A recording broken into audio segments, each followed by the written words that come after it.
তদন্তে প্রাথমিক তদন্তে দেখা গেছে যে 19 তারিখে মেয়েটা সকালবেলা 6:10 ঘর থেকে বেরিয়েছে, বের হয়ে একটা অটো ধরে রেল স্টেশনে গেছে। কতটুকুই ছিল এবং মেয়েটার কোনো কমিউনিকেশন তখন স্টপ ছিল, ফোন সুইচ অফ ছিল।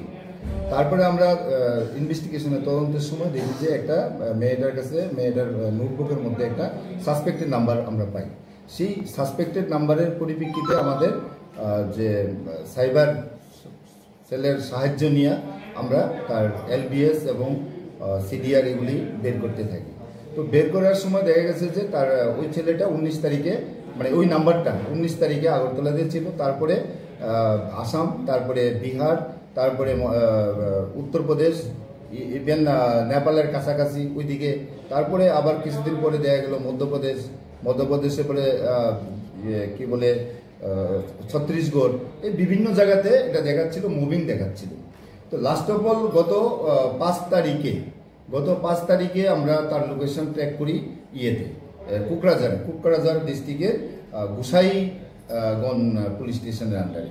তো এখান থেকে এই ঘটনার পরিপ্রেক্ষিতে কিন্তু আমাদের SP সাহেব সবসময় আমাদের সঙ্গে ছিলেন, SP সাহেব প্লাস ওইখানে অ্যাডিশনাল SP, তারপরে আমাদের ডিস্ট্রিক্টে একজন ASP ছিলেন বিশাল কুমার, ওনারাও কিন্তু আমাদেরকে সবসময় মনিটর করছেন এবং কমিউনিকেশনে সম্পূর্ণ সাহায্য আমাদের করছেন এবং মনিটরে আমরা ওইখানে তাকে ডিটেন করতে পারি।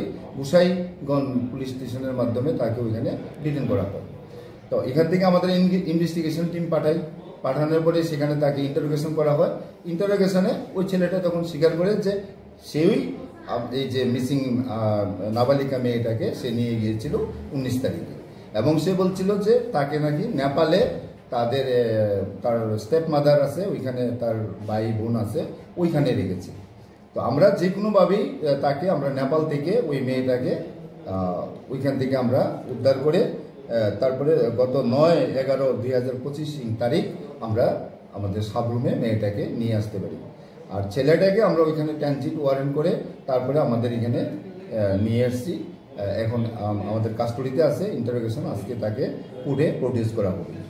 তো সেই ক্ষেত্রে এই যে আমাদের পুলিশের যে ওয়ার্ক এবং টিম ওয়ার্ক ছিল, সেখানে SP সাহেব টাইম টু টাইম আমাদেরকে মনিটর করেছেন, অ্যাডিশনাল SP এবং ASP বিশাল কুমার সাহেব মনিটর করেছেন, আমিও সঙ্গে ছিলাম, আমি এবং OC সাহেব বা ইনভেস্টিগেটিং অফিসার যিনি ছিলেন। তো সবাই আমরা যৌথ প্রচেষ্টায়, ইভেন আমাদের যে PSQ থেকেও আমাদেরকে যে যখনই যা আমরা চাইছি, যেমন আমরা তড়িঘড়ি যাইতে লাগে কোকরাঝাড়ে ডিস্ট্রিক্টে, সেগুলিও আমাদেরকে টাইম টু টাইম ওইখান থেকে মনিটর করেছেন এবং পারমিশন দিয়েছেন, যেই কারণে আমরা সাকসেসফুলি মেয়েটাকে অল্প কিছুদিনের মধ্যেই রিকভারি করে আনতে পেরেছি এবং সাথে যে নাকি যার সঙ্গে গিয়েছিল এবং যে নাকি নিয়েছিল প্রলোভিত করে তাকেও আমরা ডিটেন করতে পেরেছি।